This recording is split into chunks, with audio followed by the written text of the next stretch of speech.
If you can't keep up with that, they're going to pull the rug from out underneath your feet.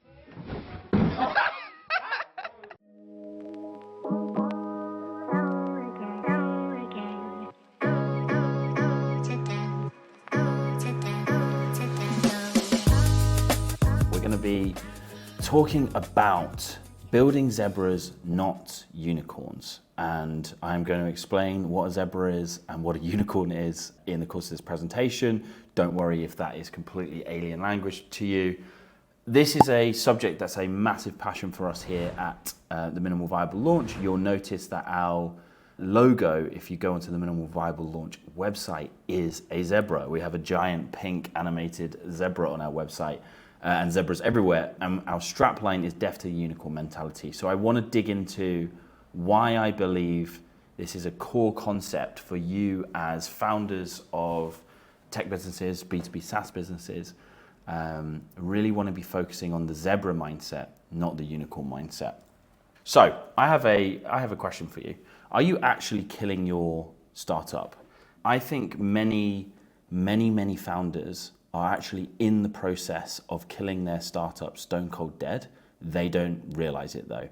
They are focused on growth at all costs.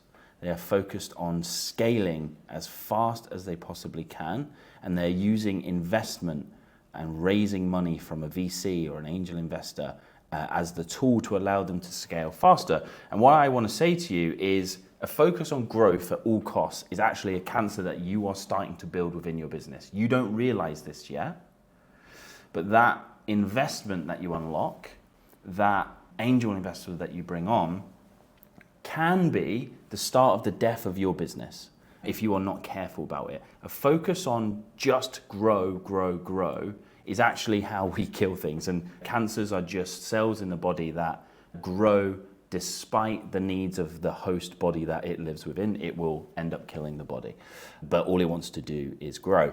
So this is the core concept of the unicorn versus zebra mindset.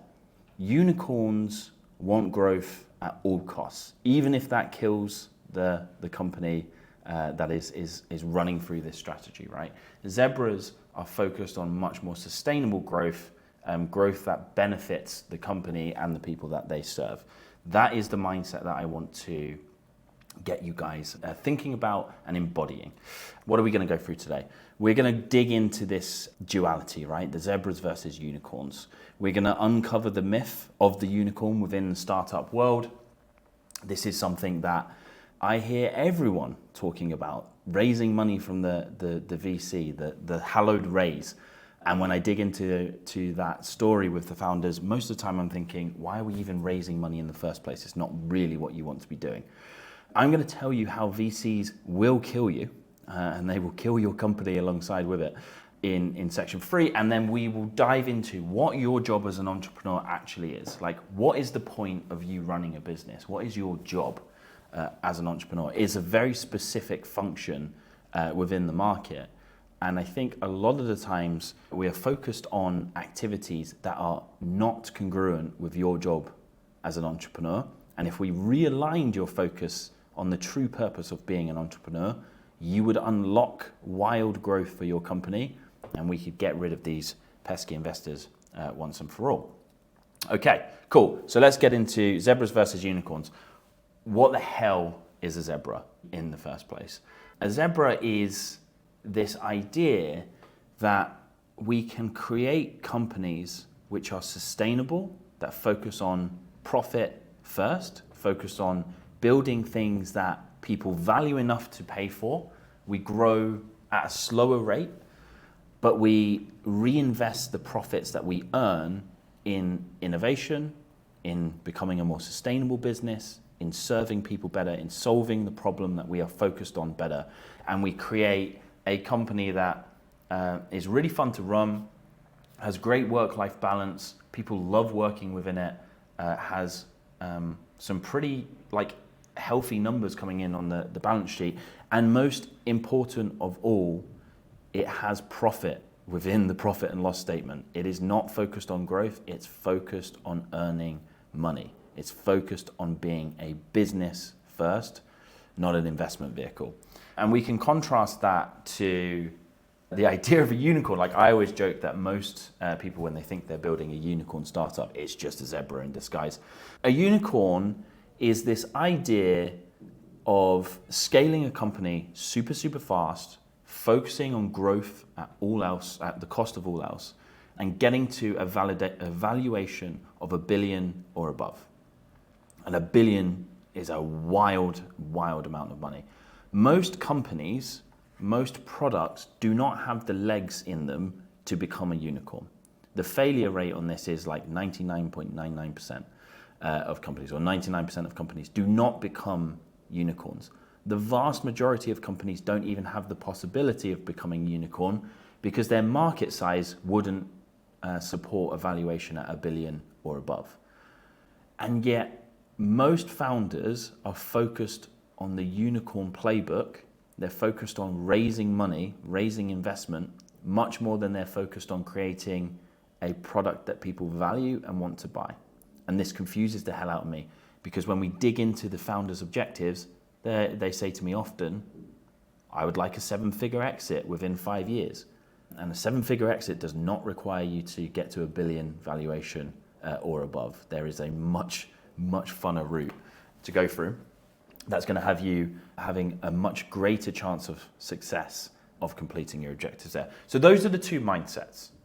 We've got one that's focused on profit and sustainability, one that's focused on pace and growth and hoping to be able to raise enough money sequentially, where we have pre-seed, seed, Series A, B, C, D, E, F, G, whatever.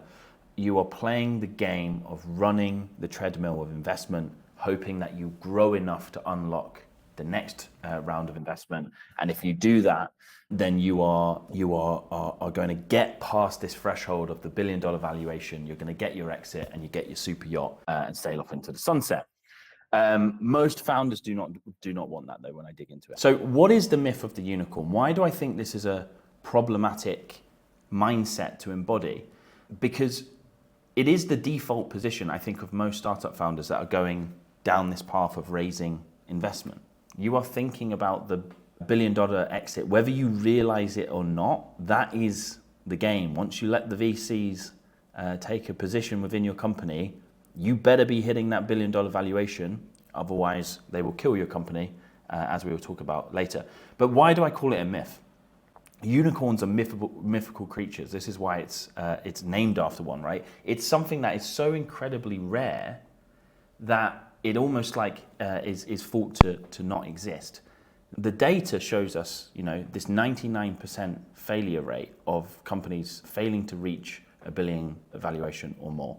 You are much more likely not to achieve this objective than you are to actually achieve it. It requires you to have the right idea, the right product, the right team, at the right time, with the right financial backers. And then all of that has to go perfectly for a 5 to 20 year time period in which you better hope that no great competitors enter your market segment and actually dilute your market so that, again, your total addressable market will not support the valuation model of becoming a unicorn. It's a crazy strategy to hang your hat on. If I was to say to you, let's play a game of Russian roulette, right? Let's play a little Russian roulette. We got a little saying here in Bay City. You cross the line, your nuts are mine. Whoa. And I have a revolver on me that has a cartridge in it with 100 bullets, 100 spaces for bullets. And 99 of those slots out of 100 had bullets in them. There was one barrel that did not contain a bullet. And I said, do you know what? I'm going to give you some money, but you've got to pull that gun to your head and you've got to pull the trigger. But there's 99 bullets in there, by the way. How many of you would ever take that gamble? You'd be like, not a chance. That's a really stupid gamble to make. Yet most startup founders who are taking on VC investment, that's the gamble you're actually making. You're putting the gun to your head with 99 bullets in it. And this is insane to me. It's insane because it's a strategy that relies vastly more on luck and circumstance than it is a strategy that is in your control. This is why I like the zebra mindset, because the thing that is totally in your control is making a product that your market loves enough to pay for, loves enough to tell their network about, loves enough to stick long-term with you and buy every other product that you release. That's in your control. Becoming a unicorn is not in your control at all. And I don't like not being in control. So if we agree that the mindset that we should be embodying as we're launching our products, as we're trying to scale to find product market fit, problem solution fit, create a product that people actually willingly and excitedly pay for, is the mindset of the zebra. Why am I so against VC investments? Surely, if you can get some free money, if I can say to you, here's £1 million, you go build your dreams, that would be great. Why am I saying don't take that bet? Because VCs will kill your business. And this happens more than I think people realize. VCs will take a position in your company, but they realize something that you probably don't. They understand what's called VC maths. VC maths is this mindset of raising a large fund, a VC fund, and realizing that the vast majority of companies you give money to are going to go bust. They're going to succumb to the cancer that you are actually, as a VC, putting inside their business. And so what they're actually doing is they're taking a position in many, many companies with the initial round of the fund. And once they start to see your growth trajectory, are you able to keep up with the rapid pace that they're going to drive you through? If you can't keep up with that, they're going to pull the rug from out underneath your feet. They're going to say, you're going to turn to them and say, cool, we've grown. We haven't focused on profit. We haven't focused on revenue generation. We need another 2 million now to get to the next stage. And they're going to go, yes, sorry, you don't quite have enough growth and the trajectory isn't fast enough. We need to save our capital to allocate to the small handful of companies that are going to make it to the next series of funding. And so they're not going to give you that money. And because you haven't focused on creating a product that can actually earn money and is profitable, you are then seriously at risk and seriously in trouble of not being able to get enough cash in the door quickly enough to keep the company alive. And the irony is, most of those companies that succumb to that way of dying, actually, if you zoomed out and looked at it from the mindset of being a zebra, they could have had a company that was earning 2 million, 5 million, 10 million a year in annual recurring revenue as a really tightly built, well-designed, niche-focused product that the founders would have had a great time running. But that's not what happened. And now the dreams have been killed because the founders didn't understand the kind of deal with the devil they were doing. I'm going to get so much trouble from VCs for this presentation when I load it up. So I'm going to be uninvited to all the investment conferences that I'm invited to this year. That's what they're doing though, right? This is a problem.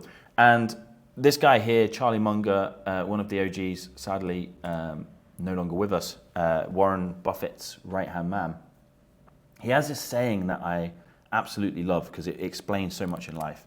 He says, show me the incentives and I will show you the outcomes. If you show me the system of incentives that are set up, which he kind of refers to as a game, humans are incredible game players and humans will optimize their actions to get the right results for the game. And so the VC investors' incentives are not aligned with your incentives as a founder. They don't want you running a company that earns 2 million a year or 10 million a year. That's not enough. If your company only earns 10 million a year in profit, the VC considers that an epic failure. They consider that an incredible failure because you don't earn enough for them to have justified giving you all of the money that they have. They could have got a higher return on investment elsewhere, and they need to pay for all of the failures that they've had, all of the companies that have gone bust. So your return on investment has to be gigantic. You have to become the unicorn unicorn so that they can say, yep, we've repaid all of the investors the 200 million they gave us, and you've earned enough above that so that we can then have the profit margin to pay for everyone's wages, our office space, all of the swanky dinners we funded, all of these things, right? Their incentives are to back one or two winners in the hundreds that they place money into. And if you are not the unicorn, you get taken out the back of the barn and they put the bullet in your head, whether you realize it or not. I want to talk to you a little bit about a really interesting research project that I've been diving into, and I can't believe I didn't know about until recently. It's called the Startup Genome Project. And they analyzed, from the data I've read so far, over 3,000 startups who went out of business. And we have a incredibly high failure rate within the tech industry. It's like 90% plus of these businesses go out of business, which confuses me. Their key insight from those 3,000 analysis of startup postmortems is the number one thing that kills your business as a startup is scaling prematurely. They call it premature scaling. And what do they mean by this, right? They categorize these failures of premature scaling into 5 areas. No need to, we're not going to go into all of these here. You should look up the Startup Genome Project if you're interested in this. But essentially the buckets of this, right? If you try to scale your customer acquisition too quickly and you're not ready, you start spending too much on acquiring those customers, so you can't be profitable. You haven't got product market fit. And so that scale actually, we go back to this cancer analogy, it causes the malign growth within the business that starts to set in. And the more customers you add, the more it costs you, the more money you need to raise, and the vicious cycle repeats and will eventually kill the business. You might scale the team too quickly. You're going to have too many people too early. You're hiring too many specialists that cost you too much money too early. Or managers. Get rid of as many managers in your business as you can, by the way. Half the time they don't do too much. You scale your product too fast and you start adding in features that, there was a company I worked for who used to refer to these features as sizzle, and I hate that word so much because of this experience. The sizzle wasn't to create value for their customers. The sizzle was to create value in the eyes of their investors so they could raise another round of investment. And if you scale your product like that, eventually someone will scratch below the surface and say, this product is crap. This product is not good. If you look at the massive issue that's going on in the X community, YouTube community at the minute with MKHB, who's just reviewed the AI pin and said it's the worst product he's ever reviewed. They raised hundreds of millions. He just killed that company overnight because he realized the product was an investment vehicle, not really a product that offered value. They scaled the product too fast and now they will die because of it. So it's super interesting research. If you scale before you're ready, your company will die. And I know as founders and as entrepreneurs, we are all super impatient. We're like, I want the millions of pounds coming into my bank account and I want it today. And this is the frustration that we have to sit with as founders. We have to sit with this and say, it is going to take a while to work out what's actually valuable to my target market, to do the hard yards, to do the hard work, to work that out. And once you've worked that out, the good news is then you can use money to scale and you won't be scaling prematurely. Another point I want to talk about is most of you, I would bet, started a business because you want some form of freedom. You want to be your own boss. You want to be in the position of power in which you are the master of your own destiny. And the problem comes in when you start bringing investors into your company, you are hiring bosses. You're actually in a worse place than when you had a job. If you had a job, most of the time you have one boss, right? And that's enough to deal with. When you have 10 investors, you have 10 bosses and they want updates and they want meetings and they want you to justify your decisions. And you end up spending more time managing those investors than you do doing the real thing that we want you focused on, which is making your customers absolutely love you, your business and your product. So why are we doing this? Why are we hiring bosses when that's not the reason most of you have started a business? You wanted freedom and independence. Don't go and then hire 10 more bosses because that sucks. And so we arrive at the two omens of startup death, right? We talk in this group all of the time about the CB Insights report that says 42% of the startups that they analyzed of why they went out of business is because they created a product that the market did not want and did not need. And then we can combine this with the Startup Genomes research that says companies that scaled too fast before they were ready, before they had product market fit, that's another way of saying that is creating a product that the market was paying for willingly, that scaled too fast, they sowed the seeds of their own destruction. And so if you see a company scaling and raising money before they're profitable, they're 99% likely that that's going out of business. It is a difficult job to be patient as a founder, but the patience is the virtue that we have to develop as founders. We have to say, okay, I'm not earning as much as I want right now, but I'm doing the hard work.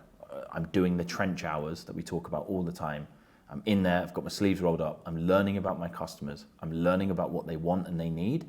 And there will be a point where you crack that nut and money will start to flow to you. Because we're going to talk about this, the true job of an entrepreneur. Your focus as an entrepreneur should be on one thing and one thing only.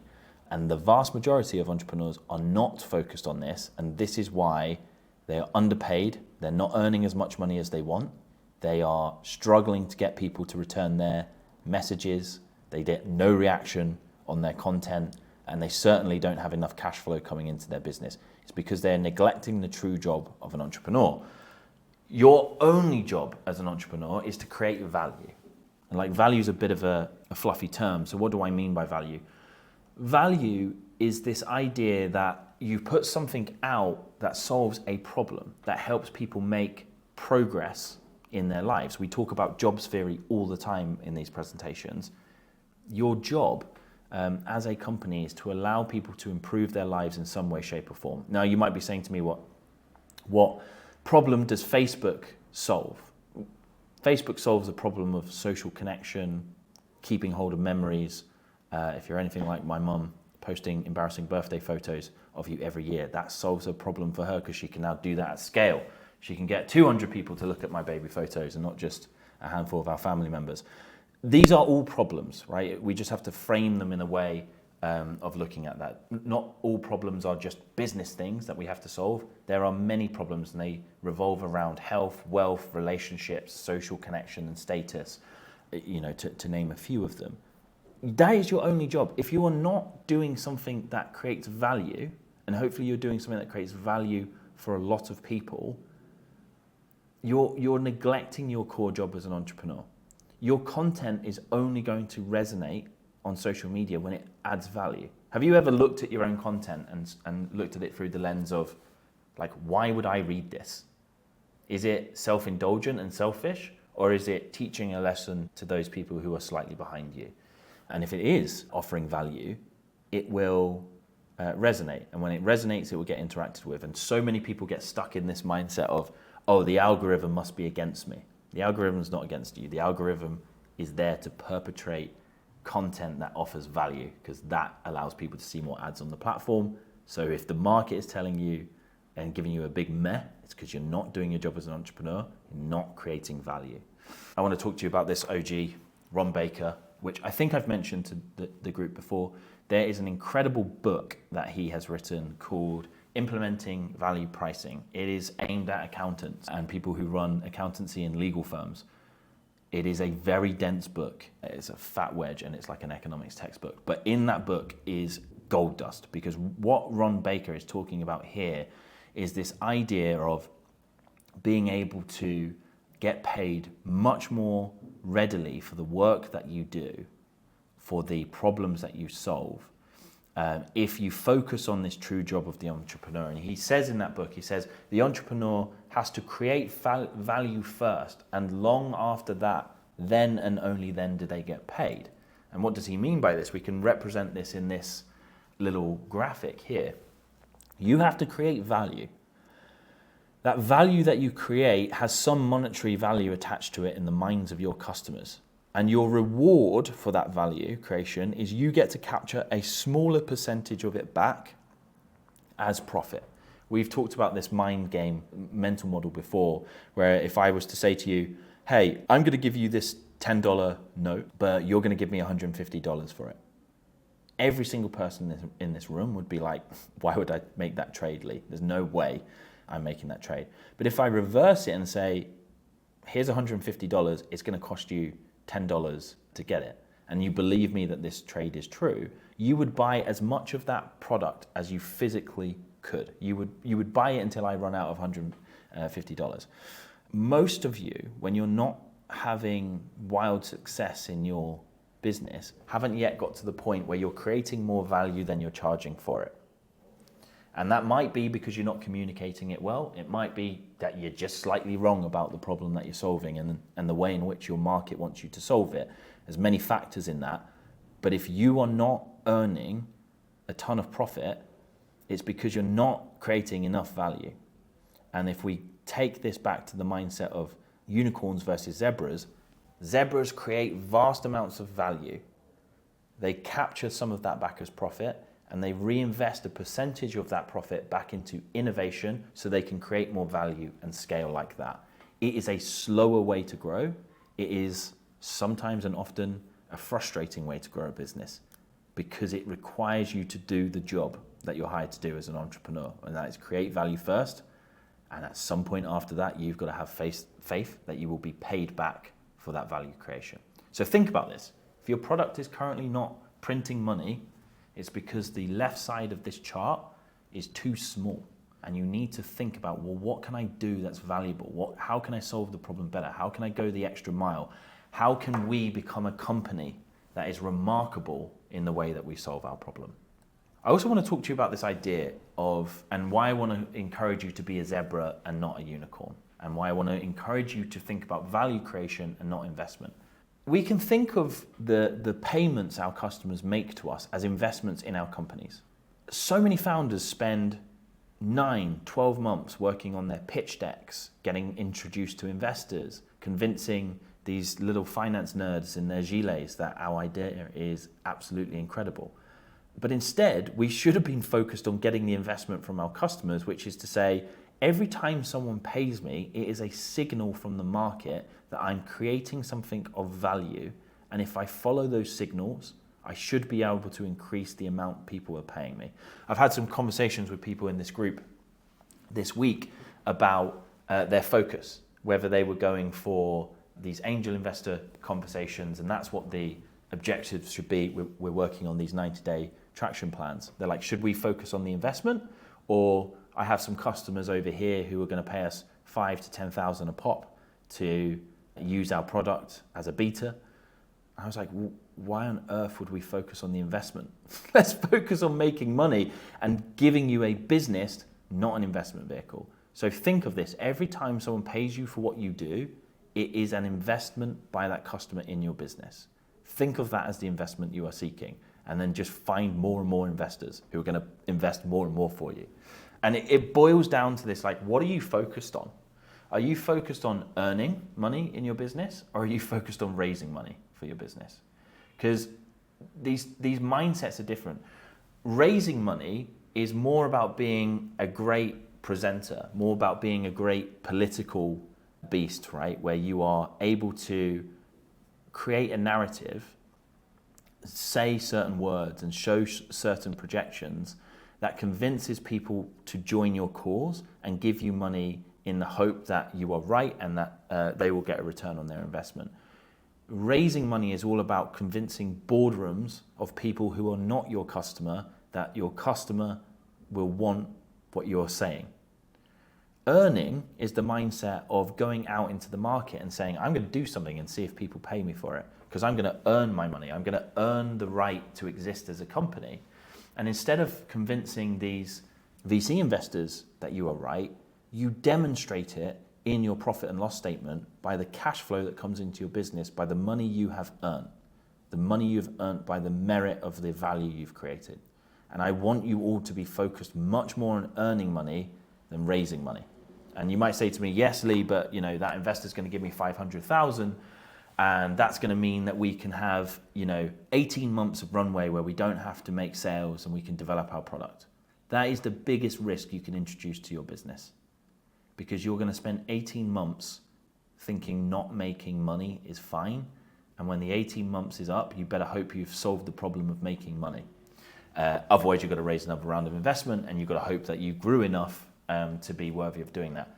It is much better if you start slower and if you bootstrap and you've solved the problem that you're going to have to solve no matter what, which is you're going to, at some point, no matter how much investment you raise, you're going to have to crack the nut of getting customers to put their hands in their pockets and pay you for what you do.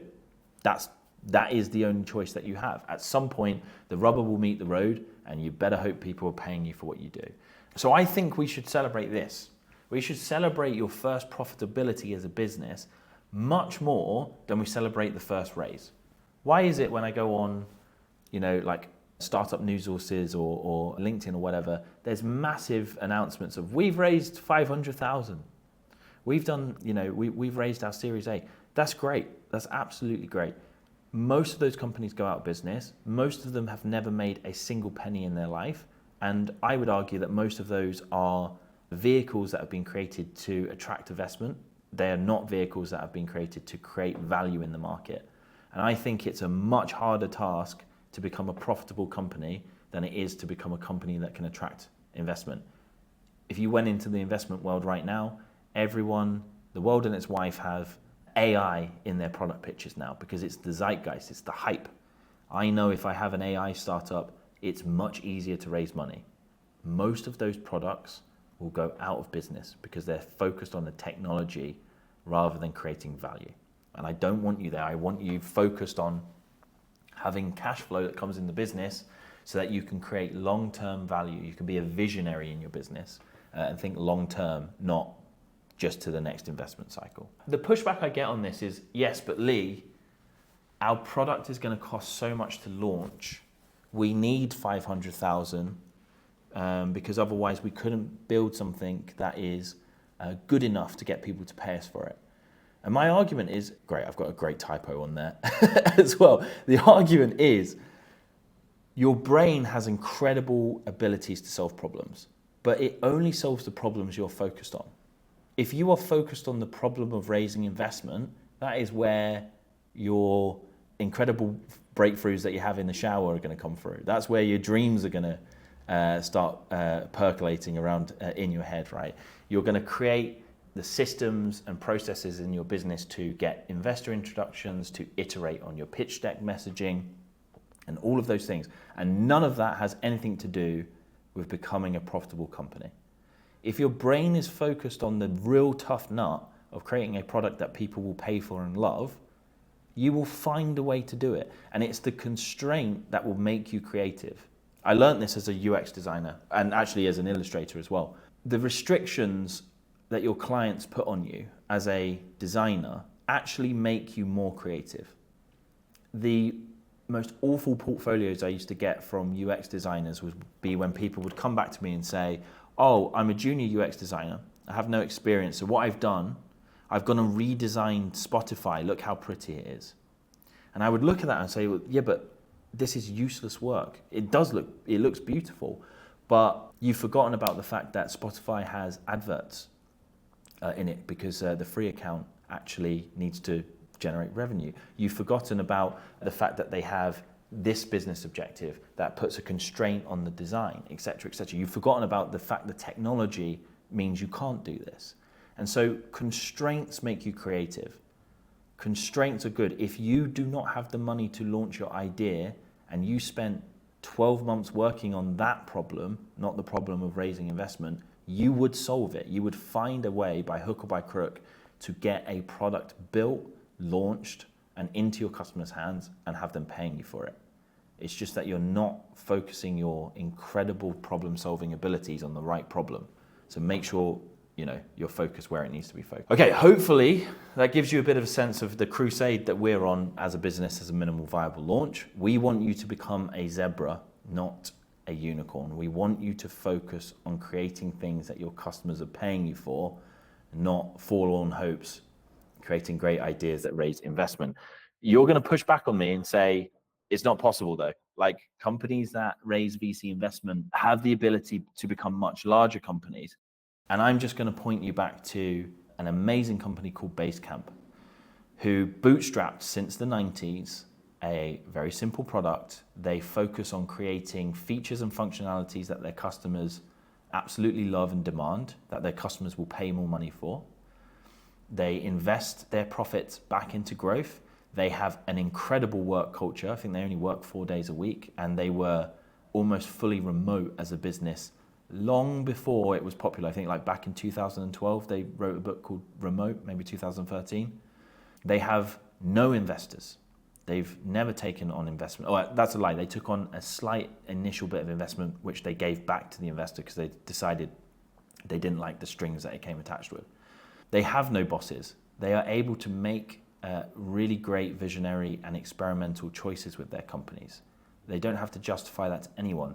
And in 2020, which is I was doing a quick Google today, the latest figures I could find, they made 215 million in annual recurring revenue, and that goes all to the people who work in the business and who are shareholders of that business. It is not going to VC investors. It's not going to angel investors and all of the other people you give away your equity to. It's going to the people who work on the product, who love it, and their customers base is growing and growing and growing. And it's taken a long time, and they've had a lot of criticism for not growing as fast as people think they could have if they had some VC investment. But now they use that 215 million and they're spinning out other products. They're self-funding innovation. They've just launched a product called Campfire, which I think will eat Slack's lunch, because they're experimenting with business models that make much more sense than a Slack subscription. You should look up once.com. They have a website called 37 Signals, which is all of their thoughts and feelings on being a bootstrapped, being a zebra company. Incredible entrepreneurs that think very, very deeply about this problem. And I highly recommend you checking them out because they will teach you a lot about growing a company. So guys, hopefully you now understand why our logo is a zebra. Hopefully I've convinced you that your main job as an entrepreneur is to go and make money, because that is the signal that will tell you you're doing the right things. And that's what you need to be focused on, becoming profitable. I don't think I have anything else for you today. Book launch is coming up on the 26th, so watch out for that. I'm really, really excited about it. I'm jealous Jack has got the first copy in his hands. I couldn't get it posted to me where I am, but it's looking really good. So super excited about getting that launched. Please tell everyone you know who's launching a tech business or thinking about it, about this book that's coming out, this guy who talks a lot every Wednesday at you. And yeah, it would be, any support you can give would be massively appreciated. I'm really looking forward to having that launch. The aim is to get it to be considered as good as the Mum Test, if any of you have read that book. That would be me. I'll die a happy man at that point. All right, guys, I will see you next. Oh, actually, hang on. I do have an announcement. We're going to be adding in 2 sessions to the group. They're going to run on a bi-weekly basis. One is going to be called Office Hours, where you get to ask me questions and we will just basically do live problem solving with you about those, much kind of like what we've done at the end of this call. So you'll submit those in the Facebook group. I will help you solve them. And the second session is going to be recordings with interviews of founders who have launched and scaled products. And we're going to be digging into their frameworks, mindsets, and mental models that they use to be successful in business, so that hopefully you can start to adopt some of these and start to use them in your own entrepreneurial journey. And so watch this space for that. I might add a poll into the Facebook group to get your opinion on some names, because we're having a bit of a head scratcher internally on what we call it. So watch out for those as well, coming soon. All right, guys, I will speak to you all in a bit. See you next week.